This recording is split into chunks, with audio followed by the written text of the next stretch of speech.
হাসলেও মরে যাবেন, কাঁদলেও মরে যাবেন। শরীর সুস্থ থাকলেও একদিন মৃত্যু হবে, রোগ সুখে পড়লেও মৃত্যু হবে। রাজপ্রাসাদ আর অট্টালিকাতে যে রাত কাটায় সেও মরে যাবে, কুড়ে ঘরে আর ফকির সেও একদিন কবরে চলে যাবে। নাকি বলে বলেন? সবাই বলে আমরা সবাই যেতে হবে কিনা বলেন? অতএব যেটা নিশ্চিত মৃত্যু, এটাকে ভুলে যাওয়া ঠিক না। আখিরাত নিশ্চিত। কোরআনুল কারীমের মধ্যে আল্লাহ বলছে ওয়াবিল আখিরাতি হুম ইউকিনুন। মুমিন তাকে বলে, মুত্তাকি তাকে বলে, জান্নাতি বান্দা তাকে বলে, মুসলমান তাকে বলে। আল্লাহ তাআলা বলে যে আখিরাতকে ইয়াকিনের সাথে বিশ্বাস করে।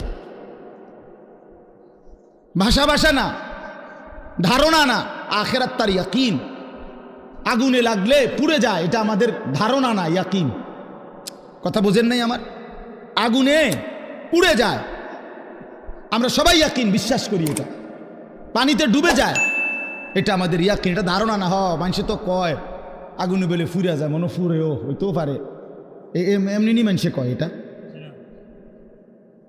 তো আল্লাহ তাআলা বলেন বান্দা আখিরাতের ব্যাপারটা তুমি এই মনে করো না যে আরে হুজুররা তো কয়, বারবার কয়, মনে হইতেও পারে,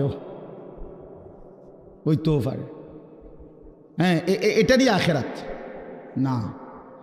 সাহাবাই কেরাম রাসূলুল্লাহ সাল্লাল্লাহু আলাইহি ওয়াসাল্লামের সোহবতে, সান্নিধ্যে, কিতাবের মধ্যে আমরা পড়ছি সাহাবীদের হালাত ছিল এমন যেন তারা আখিরাতকে 24 ঘন্টা চোখের সামনে দেখতেন। ওয়াবিল আখিরাতি হুম ইউকিনুন। আখিরাতের ব্যাপারে ইয়াকিন, একেবারে মজবুত ইয়াকিন। আল্লাহ তাআলা এটা চাইছেন, আখিরাত যেন বান্দা 1 সেকেন্ডের জন্য ভুলে না যায়, মৃত্যুকে যেন ভুলে না যায়। মৃত্যু মানে শেষ না, মৃত্যু মানে সমাপ্তি না।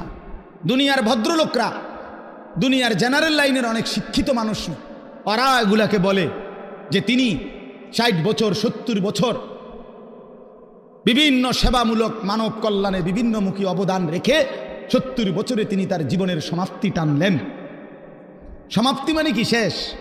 অর্থাৎ 70 বছর পরে তিনি শেষ, আর কিছু নাই ওনার জীবন। না না, এটা মিথ্যা কথা। জীবনের সমাপ্তি হয় না। মৃত্যু মানে সমাপ্তি নয়, মৃত্যু মানে এন্ড নয়, মৃত্যু মানে সমাপ্তি না, মৃত্যু মানে স্থানান্তর, মৃত্যু মানে ইন্তেকাল। মানুষ কেবল স্থানান্তর হয়, মানুষ কোনোদিন শেষ হয় না, হয় না, হবে না, কোনোদিনও না, কোনোদিনও না। মানুষের কোনো শেষ নাই, মানুষের কোনো শেষ নাই, মানুষ কেবল স্থানান্তর হয়। হ্যাঁ, মাটি থেকে মানুষ বীর্যের ফোঁটা হয়, আল্লাহর কুদরতে বীর্যের ফোঁটা থেকে মায়ের জরায়ুতে যায়, মায়ের জরায়ু থেকে 9 মাসে ধীরে ধীরে পরিবর্তন হতে হতে একদিন মায়ের পেট থেকে মানব সন্তান হয়ে বের হয়, আবার পরিবর্তন হয়, আবার পরিবর্তন হইয়া কিশোর, যুবক, বৃদ্ধ অথবা তার আগেই কবরে চলে যায়। কবর থেকে আবার হাসরের মাঠে, হাসরের মাঠ থেকে আবার আমলনামা নিবে, আল্লাহর মুখোমুখি যাবে, মিজানের পাল্লার সামনে ওজনের জন্য যাবে, ফুলসিরাত পার হবে, জান্নাত কিংবা জাহান্নামে যাবে। তো জান্নাতে গেলেও, এই ভাই এই কথাটা বুঝলেই বুঝবেন, জান্নাতে গেলেও চিরস্থায়ী, জাহান্নামে গেলেও চিরস্থায়ী। খালিদিনা ফিহা আবাদা। কোরআন শরীফে বারবার এই কথাটা আছে। জান্নাতি, সমস্ত জান্নাতে জান্নাতি থাকবে অনন্তকাল, চিরস্থায়ী। জাহান্নামেও চিরস্থায়ী। তো মানুষ শেষ হইল কেমন? কথা বোঝেন নাই? মানুষ শেষ হয়েছে তাইলে? মানুষ যদি জান্নাতে যায় তাইলেও স্থায়ী, যদি জাহান্নামে যায় তাইলেও কি স্থায়ী। শেষ হইল কই? শেষ নাই, অনন্তকাল, অনন্তকাল। এজন্য আখিরাত ভুলতে নাই। যে আখিরাত ভুলে যায়, মৃত্যুকে ভুলে যায়, আল্লাহর কসম, এটা বোঝা উচিত। আমিও, আপনিও, বাবারাও, নওজোয়ানরাও, পর্দার আড়ালের মা বোনরাও, আখিরাত ভুলে গেলে মুসলমান থাকে না। পরকাল যার জেহেন থেকে সরে গেছে, যার ধ্যানে, চিন্তায়, চেতনায়, চলাফেরায়, উঠা বসায়, লেনদেনে আখিরাত, আখিরাতের বলতে কিছুই তার মনে নাই, তারে মুসলমান বলে না, মুসলমান বলে না। পৃথিবীর আর কোনো ধর্মাবলম্বীদের কাছে আখিরাতের ব্যাপারে স্পষ্ট কোনো ধারণা নাই। হিন্দু ধর্মের অনুসারী যারা, তারা মনে করে মৃত্যুর পরে মানুষ আবার পুনর্জন্ম হয়। জন্মান্তর হিন্দু ধর্মের একটা গুরুত্বপূর্ণ বিশ্বাস তাদের। আবার পুনরায় জন্ম হয়। প্রথম জন্মে যদি সে ভালো কাজ করে, পরের জন্মে আপনার বড় তাদের উত্তম মানুষ তাদের ধর্মে যারা মনে তাদের মতো হয়ে আসে। আর যদি প্রথম জন্মে মন্দ কাজ করে, পরের জন্মে বিভিন্ন জীব জন্তু কীট পতঙ্গের মতো হইয়া জন্ম নেয়। এইটা তাদের বিশ্বাস। ইহুদি ধর্ম যারা, ইহুদি ওই যে ইসরায়েলের যে কুত্তারা মুসলমান মারে, ওই বেঈমানদের আকীদা হলো পরকালে যদি বিচার হয় তাইলে আমাদের সর্বোচ্চ 40 দিন আমরা মুসা আলাইহিস সালামের কথা শুনি নাই, এই জন্য হয়তো 40 দিনে হালকা কিছু ফিটা টিটা দিতে পারে, এর বেশি দিবে না কাউরে। 41 দিনের দিন সব স্বর্গে চলে যাবে।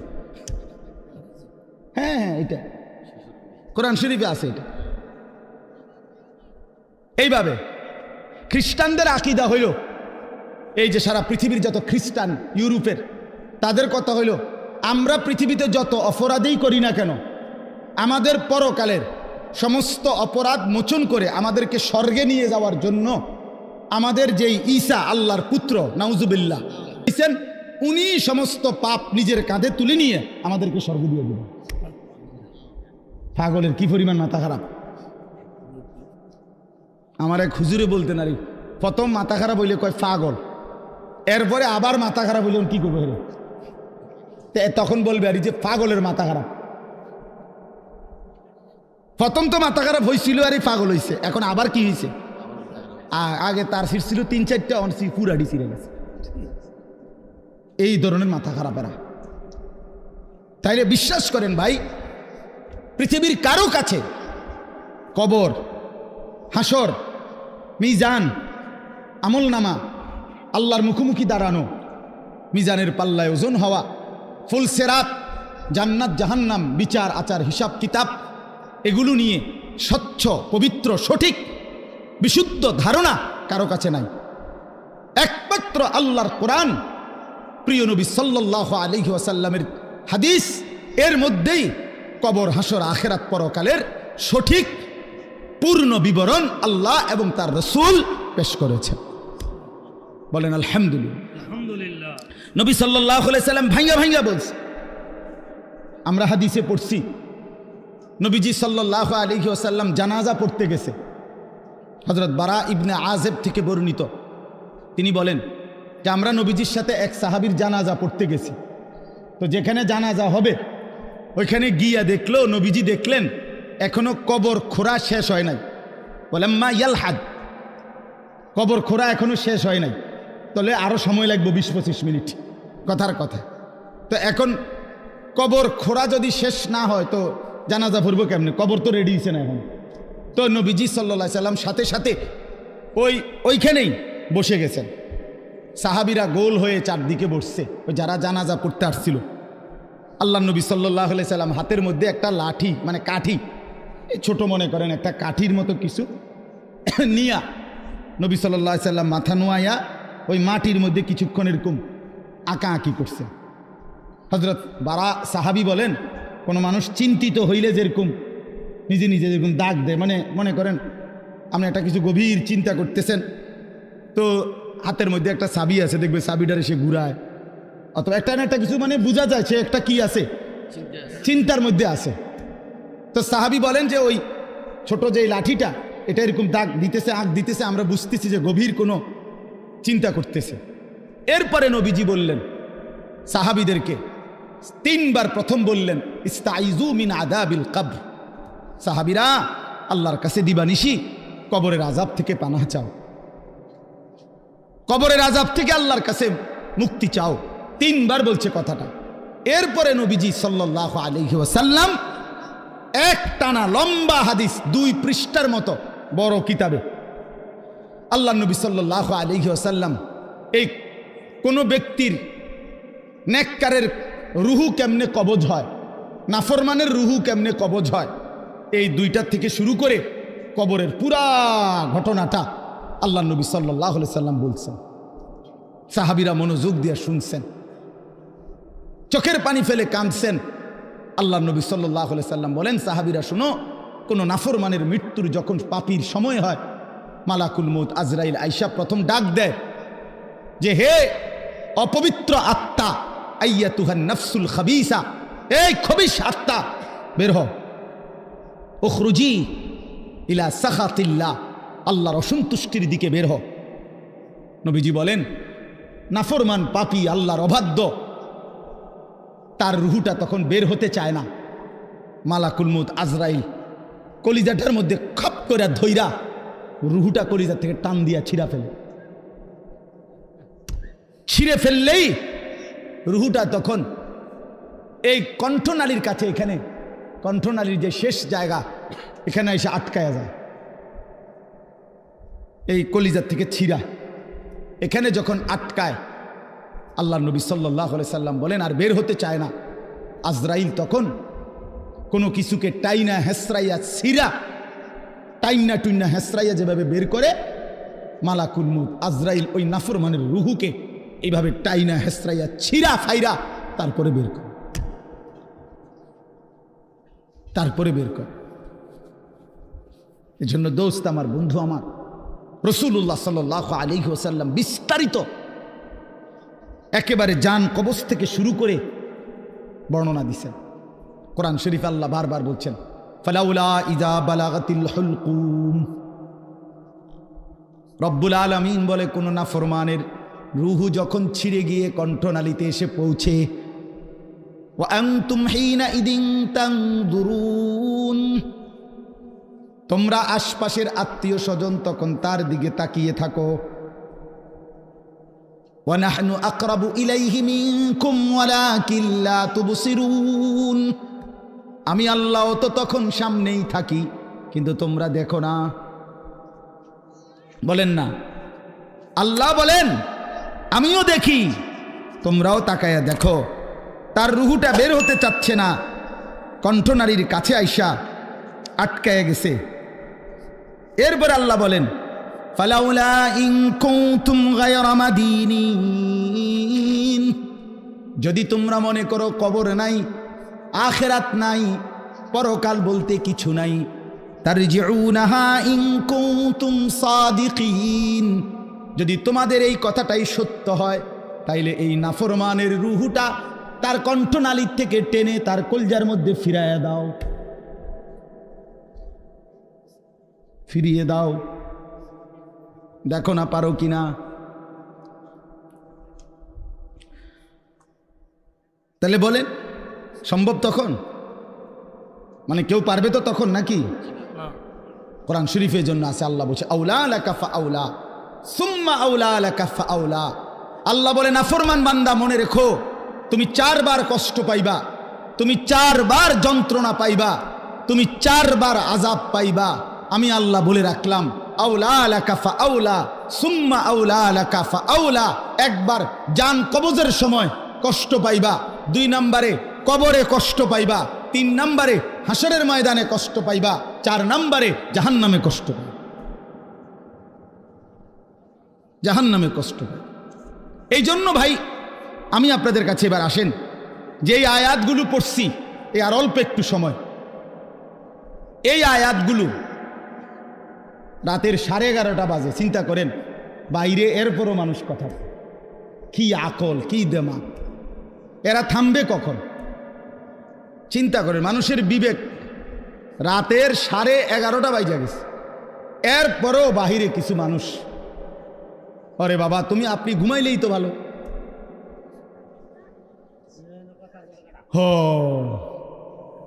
কোনো কথাই, মানে আল্লাহর কথা কানের ধার দিয়েও যায় না। দুর্ভাগ্য। চলেন তো আমি বলতেছি,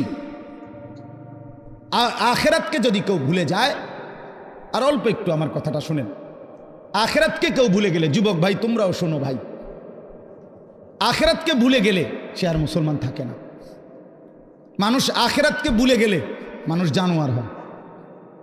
দুনিয়ার কোনো আইন দিয়া, আরো কোনো আইন না, আরো পুলিশ, র্যাব, বিজিবি না, এর উর্ফে আরো 10টা বাহিনীও যদি পৃথিবীতে চালু করে, মানুষের থেকে মন্দ অভ্যাস, মানুষের গুনাহের প্রবণতা, মানুষের অপরাধের মানসিকতা কমবে না। মানুষ সুযোগ খুঁজে, দুনিয়ার এই আইন প্রশাসনের কাছ থেকে মানুষ ফাঁকফুক খুঁজে আর কি, কৌশল বাইর করে, কোনো না কোনো কৌশলে পুলিশে ফাঁকি দেয়, র্যাবকে ফাঁকি দেয়, বিজিবি ফাঁকি দেয়, মেম্বাররে ফাঁকি দেয়, চেয়ারম্যানরে ফাঁকি দেয়, বাবাকে ফাঁকি দেয়, মাকে ফাঁকি দেয়, কাউকে না কাউকে ফাঁকি দিয়া কোনো না কোনো বুদ্ধি বাহির কইরা সে অপরাধ করে।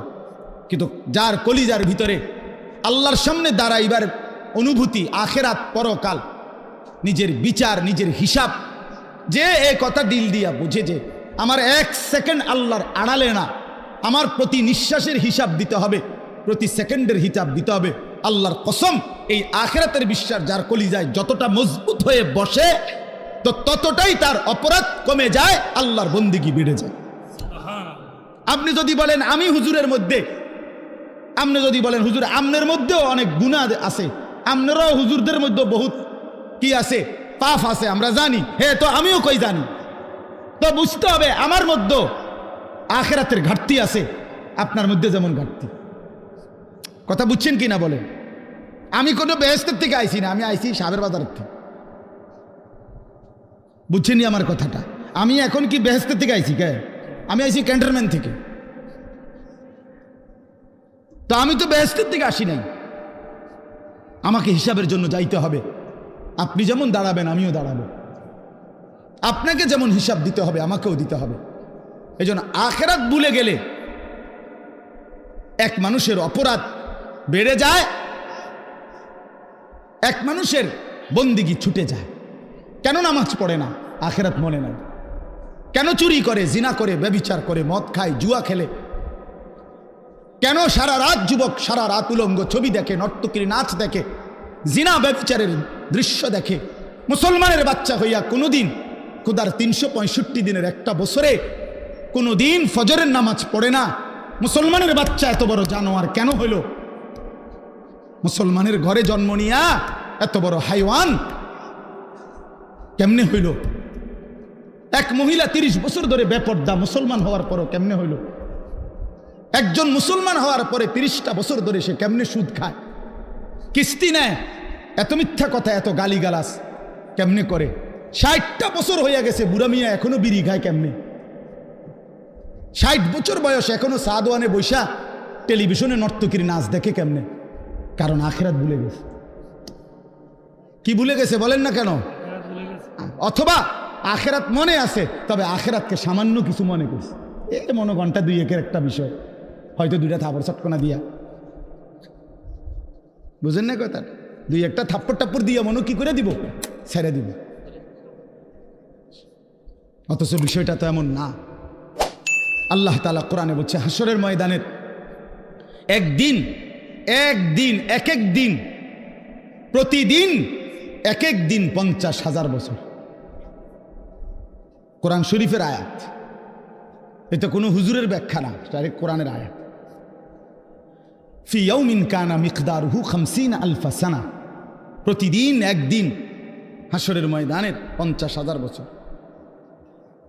50,000 বছর একটা প্রচণ্ড গরমের জায়গার মধ্যে আপনারই যদি 4টা ঘন্টা 5টা ঘন্টা চারিদিকে কোনো দরজা নাই, জানালা নাই, পুরা গরমের মধ্যে এই প্রচণ্ড গরমের সিজনে যদি বসায় রাখে 10টা ঘন্টা, আপনি তো পাগল হয়ে যাবেন।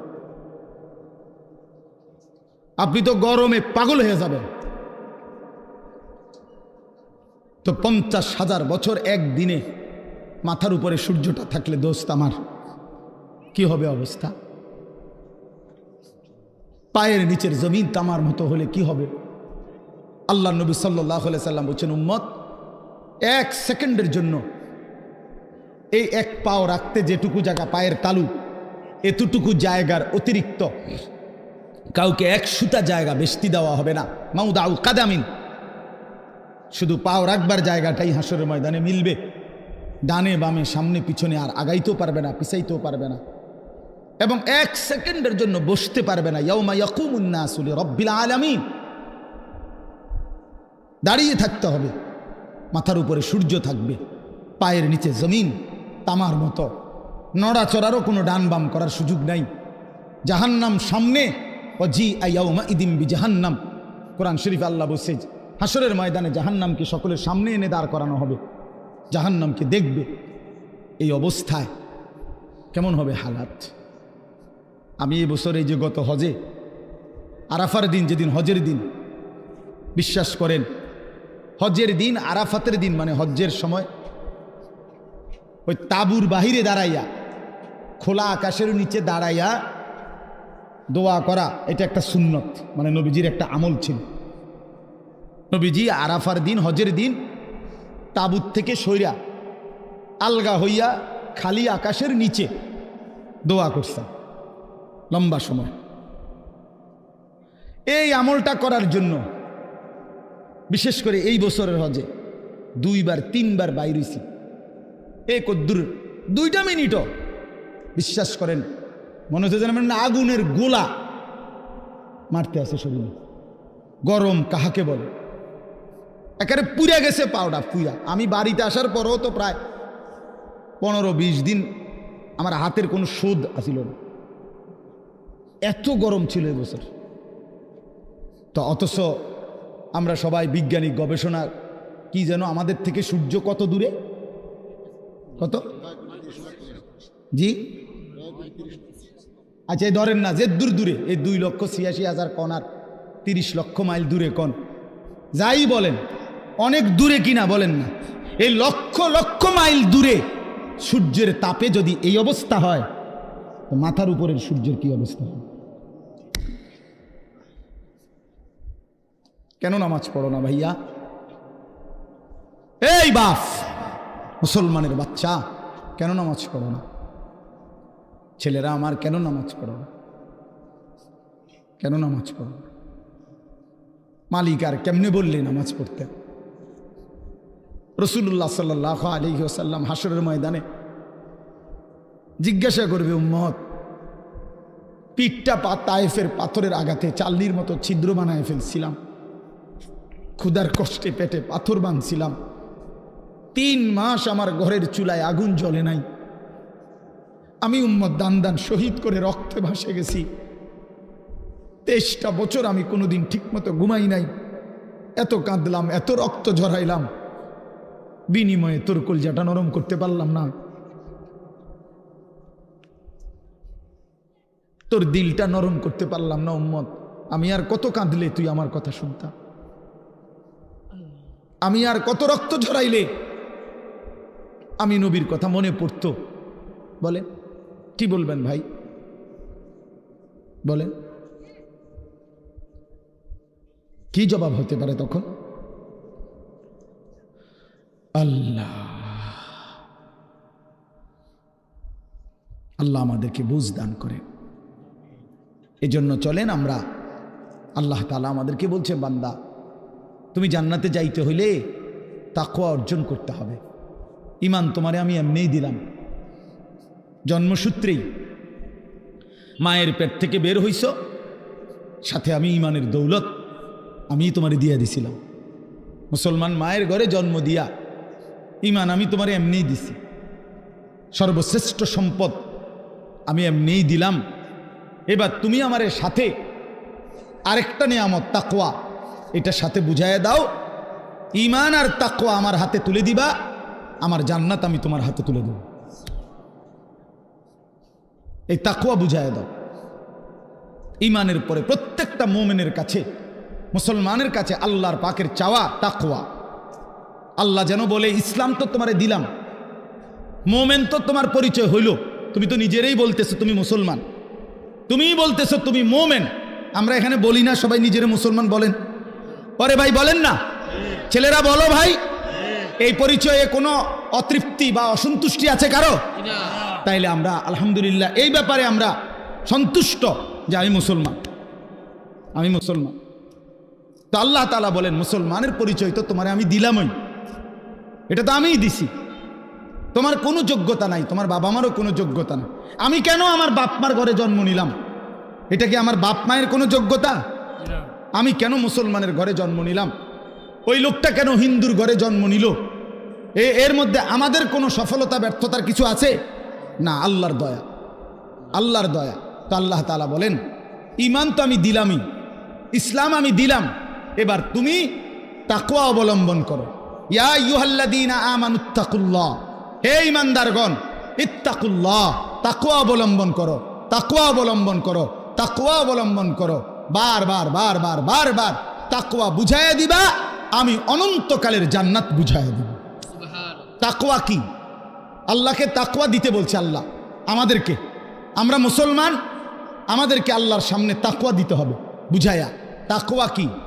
দুই জিনিস, এক তারকুল মুনকারাত, দুই ফি'লুল খায়রাত, সমস্ত গুনাহ ছেড়ে দেওয়া, সমস্ত আমল করতে থাকা। আল্লাহ তাআলা বলছে গুনাহ ছেড়ে দাও, বন্দিগিতে লেগে যাও, আমার হুকুম পালন করো, আমার নিষেধ বর্জন করো। আমার হুকুম, আমার রসুলের হুকুম যা তা আমারই হুকুম, আমার রসুলের নিষেধ যা তা আমারই নিষেধ। কারণ নবী সাল্লাল্লাহু আলাইহি সাল্লাম নিজের থেকে কিছুই বলেননি, করতেও বলেন নাই, ছাড়তেও বলেন নাই। কথা বলেন না কেন? নবী যা করতে বলছেন তাও আল্লাহর পক্ষ থেকে, যা ছাড়তে বলছেন তাও কার পক্ষ থেকে? আল্লাহর পক্ষ থেকে। তাহলে আল্লাহ এবং তার রসুলের হুকুম এটা বললে যেই কথা, আপনি আল্লাহর হুকুম বললেও নবীজির কথা অন্তর্ভুক্ত। কারণ আল্লাহর হুকুম, আল্লাহর যাবতীয় কথা, কোরআনের প্রতি অক্ষর এই পৃথিবীবাসী রাসূলুল্লাহ সাল্লাল্লাহু আলাইহি সাল্লামের জবান ছাড়া আর কারো কণ্ঠে শুনে নাই।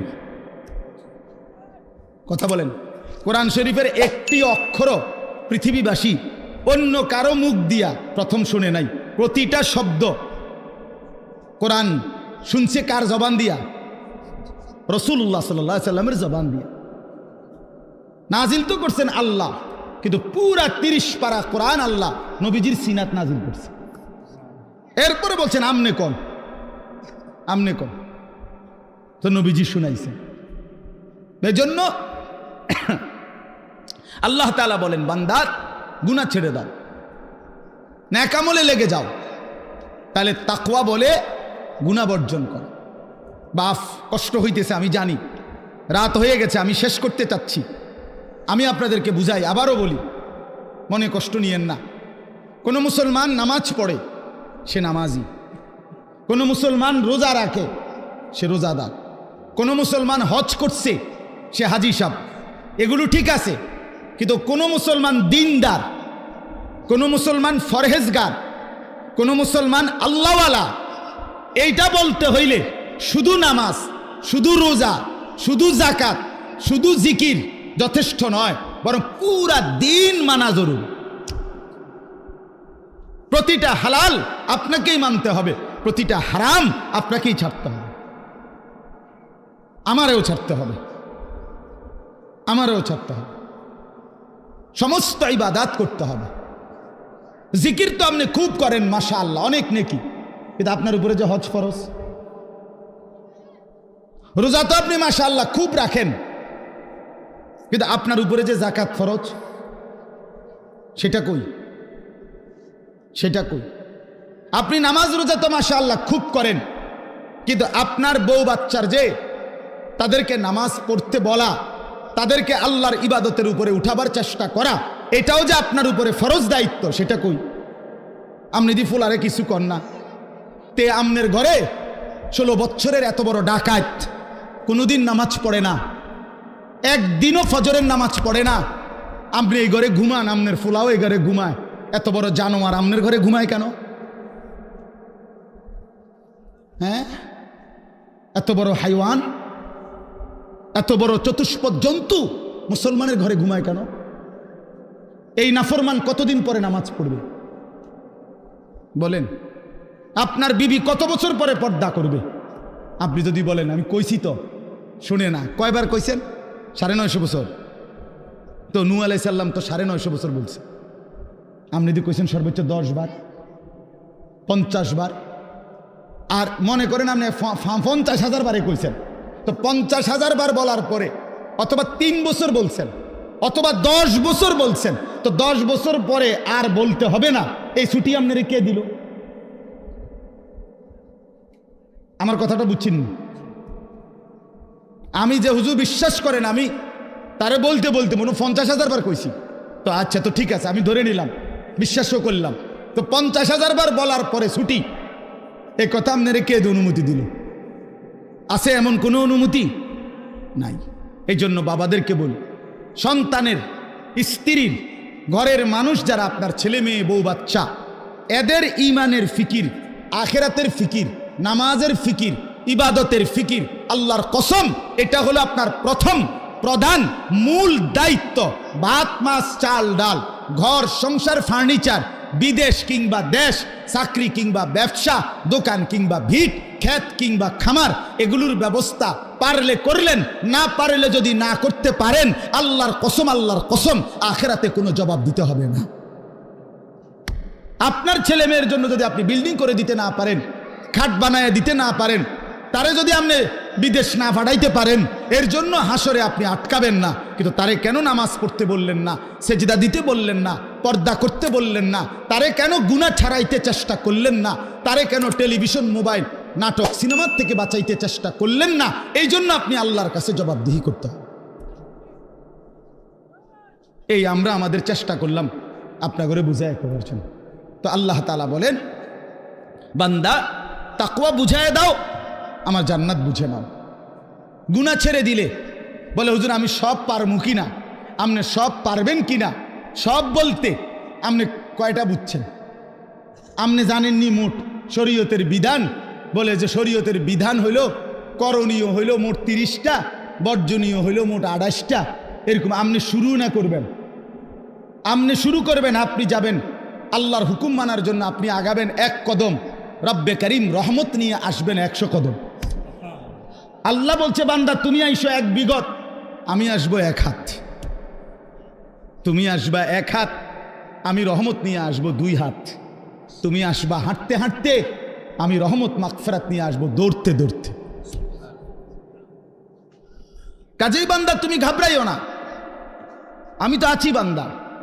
মা তো 2 বছরের বাচ্চারে হাঁটা শিখায় যখন, একটু দূরে দাঁড় করাইয়া, মা এই পাশে দাঁড়াইয়া, আব্বু আব্বু আসো আসো হাঁটো, তো 2 কদম 1 কদম। মাও তো জানে হে এই থেকে এই এর দূরে আইতারতো না, ঠিক কিনা বলেন? কিন্তু মার উদ্দেশ্য কি? মহিলাটার উদ্দেশ্য হইল বাচ্চাটা আমার 2টা কদম দিলেই হে পড়ে যাবে, কিন্তু আমি দৌড়াই আগে দৌড়ালাম। এই জন্য 2 কদম দিলেই বাচ্চা যখন পড়ে যাইতে লাগে, মা দৌড়াইয়াই কোলে নিয়া আদর দিয়া চুমা দিয়া জড়াইয়া ধরে। রব্বুল আলামিন বলে, বান্দা তো আমার দুর্বলী, বান্দা তো আমার পুরা হক আদায় করতে পারবে না, কিন্তু আমার বান্দা আগায় আসলে, আমি তার দিল দেখলে, আন্তরিকতা দেখলে, গুনাহ ছেড়ে দিলে, আমি আল্লাহ লক্ষ কোটি গুণ রহমত নিয়ে তার কাছে আগায় আসবো। আল্লাহ তাআলা বলছে, বান্দা তুমি রাতে আসলে আমি রাতে আসব, তুমি দিনে আসলে আমি দিনে আসব। তুমি পুরা পৃথিবীর সমস্ত বালুকণা পরিমাণ গুনাহ নিয়ে আসলে, আমার কাছে মাফ চাইলে, চোখের পানি ফেললে, আমি আল্লাহ তাআলা সমপরিমাণ মাগফিরাত নিয়ে তোমার কাছে আসব। হাদিস এটা। এই জন্য আমরা প্রত্যেকেই চেষ্টা করি। আমার দ্বারা হইতো না এ কথা মুসলমান বলতে পারে না, মুমিন এ কথা বললে হবে না রে বাপ। আপনি পারবেন, আপনি পারবেন। নেক আমল, আল্লাহর হুকুম পালন করার নিজেরও চেষ্টা করেন, বউ বাচ্চার জন্য চেষ্টা করেন। আর যুবক ছেলে, তোমরা ভাই নিজে নষ্ট করো না। এই রাত গভীরে এই বন্ধু আমি বললাম, ভাই আমার, নিজের চরিত্র, নিজের আখলাক, নিজের জীবন, নিজের যৌবন নষ্ট করো না। একদিন দুনিয়ায়ও কষ্ট হবে, আখিরাতেও কষ্ট হবে। আখলাক চরিত্র যে নষ্ট করে, এই উলঙ্গ ছবি, নর্তকীর ছবি, জিনা ব্যভিচারের ছবি, নারীর ছবি, আল্লাহর কসম প্রতিটা তোমার যৌবনের শক্তি দুনিয়ার মধ্যেই নষ্ট করে দেয়। আখিরাতের বরবাদি তো আছেই, দুনিয়ারও শক্তি, সামর্থ্য, যৌবন, যৌন শক্তি নষ্ট করে দেয়। এই জন্য দুনিয়াও কষ্ট হবে, আখিরাতেও কষ্ট হবে। তুমি ব্যক্তিগতভাবে না জানলেও আমি জানি, হাজারো শত শত যুবকের সাথে আমার ব্যক্তিগত সম্পর্ক আছে, ব্যক্তিগত মহব্বত আছে আমার সাথে। এরকম অসংখ্য যুবকের চোখের পানি এই এতগুলো মানুষের সামনে আল্লাহর কসম আমি দেখছি। তুমি জানো না, নষ্ট নারী, নষ্ট ছবি দেখতে দেখতে নিজের শরীর সক্ষমতা কি পরিমাণ নষ্ট করে ফেলছে। নিজের হাত নিজের নাফরমানি গুনার মধ্যে ব্যবহার করে কি পরিমাণ বরবাদ করে দিছে, সারা রাত নিজের জীবন কি পরিমাণ শেষ করে দিছে। এখন একাকী নিভৃতে কাঁদে, মা জানে না, বাবা জানে না, পৃথিবীর কেউ জানে না, দুঃখে দুঃখে কাঁদে। আমি এমন শত শত যুবক আমাদের সাথে তো কথা বলে, কাঁদে, দোয়া চায়, কি করব বলে। তোমার কাছে তো কইতো না, তোমার কাছে বলবে কেন? আল্লাহ আমাদেরকে মাফ করে দেন। এই জন্য আমি অনেক ছেলে দেখা বললাম, দয়া করে নিজের আখলাক, নিজের চরিত্র নষ্ট করলে মানুষ আর মানুষ থাকে না। তো আল্লাহ তাআলা বলেন, এবার এই তর্জমাগুলো শোনেন, তাইলেই কথা শেষ। আল্লাহ তাআলা আমাদের কাছে তাকওয়া চায়। আল্লাহ বলে, আমারে মুত্তাকি পরিচয় দিয়া বুঝায় দাও তুমি মুত্তাকি, মানে তুমি গুনাহ ছেড়ে দিয়েছ, নেক আমল অভ্যস্ত ছিলা। আল্লাহ বলেন, এমন হলেই তুমি মুত্তাকি। ইন্নাল মুত্তাকিনা ফি জান্নাতি ওয়া উয়ুন, নিশ্চয়ই আমি আমার মুত্তাকি বান্দাদেরকে আমার অগণিত জান্নাতের মধ্যেই থাকতে দেব। ওয়া উয়ুন, এবং ঝর্ণা ধারা বেষ্টিত, নহর দ্বারা বেষ্টিত আমি আল্লাহ তাআলা জান্নাতেই তাদেরকে রাখতে দেব। সুবহান। শর্ত হইল গুনাহমুক্ত জীবন, আল্লাহর বন্দিগিওয়ালা জীবন দেখাইতে হবে। জান্নাতে আল্লাহ বলেন, ফি জান্নাত, আমার অগণিত জান্নাতে থাকবা। অয়ুন, ঝর্ণা ধারা বেষ্টিত জান্নাত। এটা একটা সুন্দর কথা, মানে জান্নাতের মধ্যে 24 ঘন্টা আল্লাহ তাআলা জান্নাতি বান্দার জন্য 4টা নহর চালু রাখবেন। একটা হলো দুধের নহর, পানির নহর, মধুর নহর, মদের নহর। দুধের নদী, পানির নদী, মধুর নদী, মদের নদী। দুনিয়ার মদ না, জান্নাতের মদ। এই 4টা 24 ঘন্টা থাকবে। থাকবে যে বিষয়টা এমন না যে মনে করেন এখানে 4টা ড্রামের মধ্যে বা 4টা টাঙ্কির মধ্যে এই 4 ধরনের দুধ, মধু, মদ, পানি আছে। তো আমগরে বলে দিছে যে আমি তোমাদের উপরে সন্তুষ্ট, তোমাদের যখনই মন চায় এখান থেকে দুধ, মধু, মদ, পানি যেটা মন চায় এটা খাইবা। মনে করেন জান্নাতে বলল, তো এইটা অর্থ না। এটা যদি হয় তাহলে তো একটা সমস্যা আছে এখানে। ও যে পিছনের যে বেটা, তারা এখান থেকে মধু নিতে হইলে, দুধ নিতে হইলে তো হেন থেকে হাইটটা আইতেবে না, এনে আইতেবে না হাইটটা, তো এত দূর হাইটতে পাঠার কষ্ট হবে। তো জান্নাতি বান্দা বলবে, আল্লাহ আপনি আমারে এত দূর হাঁটাইলেন, তো আর আমার জান্নাত কি দিলেন? আমরা তো আমার কষ্টই দিলেন কদ্দূর। সুবহানাল্লাহ। তাফসীরের মধ্যে জন্য লিখছে, জান্নাতি বান্দা যখন জান্নাতে যেখানেই থাকবে, দাঁড়ানো, বসা, শোয়া, হাঁটতে থাকুক, ডান দিকে থাকুক, বাম দিকে থাকুক, সামনে থাকুক, পিছনে থাকুক, যেখানেই থাকুক, 24 ঘন্টা তার পাশে এই 4টা নহর, নদী, ঝর্ণা বইতে থাকবে। তুমি হাঁটতে যাইতে হবে না এক কদম, তোমার লগেই থাকবে একসাথে। এইটারে কয় ওয়ায়ুন জান্নাতিন তাজরি মিন তাহতিহাল আনহার। এইটার অর্থ সারাক্ষণ সারাক্ষণ। আল্লাহ আমাদেরকে তৌফিক দান করেন। মালিক তো জান্নাত বান্দাদের জন্যই বানাইছে, মুসলমানদের জন্যই বানাইছে। তো আমরা তো মুসলমান, আমরা আল্লাহর কাছে জান্নাত চাইতে পারি না? কথা বলেন না, চাইতে পারি আমরা? আলহামদুলিল্লাহ। এরপরে আল্লাহ তাআলা বলেন, উদখুলুহা বিসালামিন আমিনিন। আল্লাহর ফেরেশতারা বলবে, হে আল্লাহর বান্দা, চির শান্তি এবং চির নিরাপত্তার সাথে জান্নাতে ঢোকো।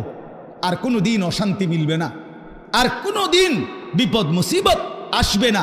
চিরদিনের জন্য শান্তি, চিরদিনের জন্য নিরাপদ জায়গায় ঢোকো। 3 নাম্বার আল্লাহ বলেন, ওই যেটা বলে ফেলছি, ওয়া নাযা'না মা ফি সুদুরিহিম মিন গিল্লিন। আমি আল্লাহ তাআলা প্রতিটা জান্নাতি বান্দা জান্নাতে ঢুকবার আগেই তার দিল থেকে হিংসা, বিদ্বেষ, রাগ, ক্রোধ এগুলা খুলে ফেলে দেব। ইখওয়ানান আলা সুরুরিম মুতাকাবিলিন। পরস্পর জান্নাতি বান্দা ভাই ভাই হবে। আরো মজার বিষয় এখানে বলছে, সকলেই যখন যে অবস্থায় থাকুক, দাঁড়াইয়া থাকুক, বসে থাকুক, শুয়ে থাকুক, 1 সেকেন্ডের জন্য জান্নাতি কেউ কারো পিছনে হবে না। বুঝছেন আপনি? এই ভাই তো আপনার পিছনে, মনে করেন জান্নাতে আছে, কিন্তু ওটা পিছনে পড়ে গেছে। আপনারা পিছনে, ওনারা সামনে, হোক না যা, মনে করেন পুরোটাই এসি ঠিক আছে, কিন্তু আপনি তো পিছনে। তো আল্লাহ তাআলা বলছে এমন হবে না। আপনারা এখন পিছনে পিছনে না, একজনের পিছনে একজন, তো মনে করেন এটা পুরোটাই জান্নাত, কিন্তু আবার তো ফিসে পড়ে গেছে। সে যদি আবার কয় আচ্ছা জান্নাতে আছি ঠিক আছে, কিন্তু আমি তো পিছনে, বুঝেন নাই কথা? তো আল্লাহ তাআলা বলেন আলা সুরুরিম মুতাকাবিলিন, না বান্দা এমন হবে না, বরং যখন দাঁড়িয়ে থাকো আর বসে থাকো আর শুয়ে থাকো, পিছনে কোনোদিন হবে না। 24 ঘন্টা মুতাকাবিলিন, জান্নাতি বান্দা পরস্পর মুখোমুখি থাকবে। যদি বলেন এটা কিভাবে সম্ভব, তো ওইখানে গেলেই তো আমরা দেখুন কেমন সম্ভব। হেসিমে আপনি আমার বুঝাই কইবেন এভাবে, আমিও আপনার বুঝাই কই এই যে এভাবে যেমন হয়েছে।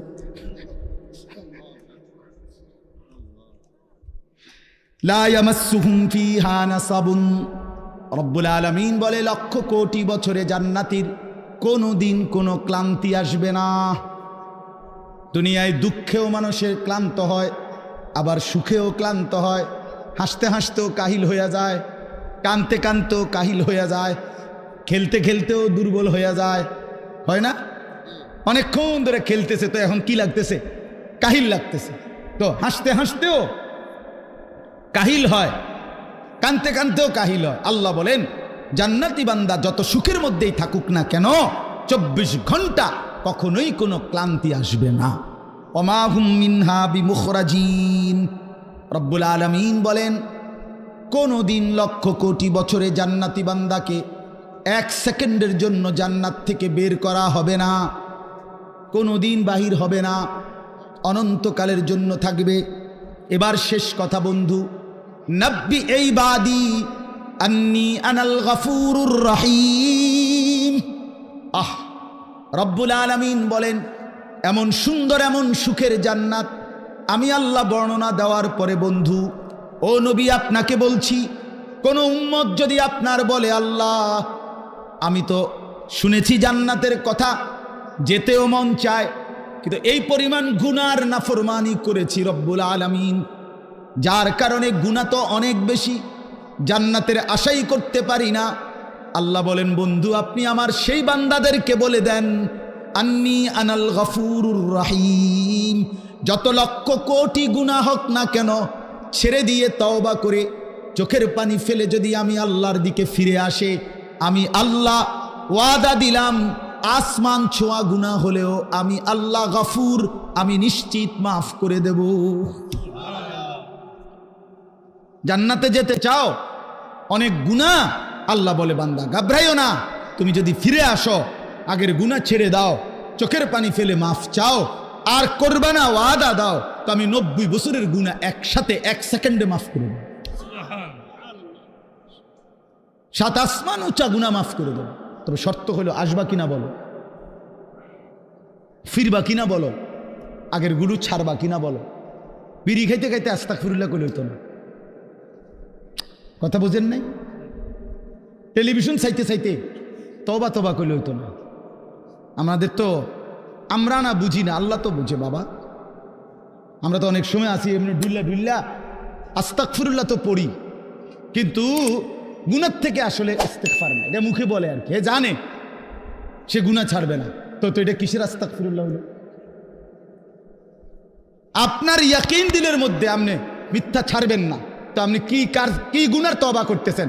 আপনি তো দিলের মধ্যে রাখছেন যে আপনি গুনাহ ছাড়বেন, আপনার পকেটে বিড়ি, আপনার মুখে দাড়ি কাটা, আপনার পকেটের টাকা সুদের টাকা, আমনে কোন আস্তাগফিরুল্লাহ রাব্বি কিতা কইলেন? কারে কইলেন? কিতা বুঝাইলেন আমনে?